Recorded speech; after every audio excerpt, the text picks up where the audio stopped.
So guys, mag-room tour tayo. Nasa 6th floor kami. Mag-room tour tayo kasi nakapaglinis ako. Okay, buksan na natin. Yan. Yes. Tapos ganito lang siya. Ito yung dining, yung sala namin. Tapos yung dining, yung sala namin. Tsaka may dalawang room kami. Ito yun. Ito yung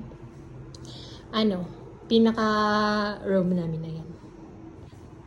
Tapos, yan, yung bintana at yan yung makikita sa labas.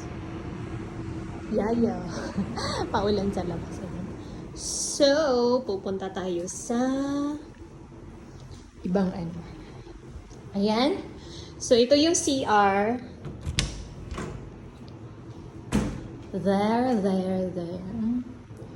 Kaya rin na siguro kahit di pa ako nakapaglinis masyado. Yeah. Ito yung pangalawang kwarto pag kami ay may bisita yan. Ayan. Diyan sila tutulog. Tapos, simple lang siya. Ito din yung kusina namin. Ayan. Medyo messy kasi magluto pa ako. Yan. Tapos, dito naman yung washing machine kung saan maglalaba kami. At dito na rin ang sampayan sa taas. Yan. Tsaka may window. Hindi ko na inopen. Medyo messy.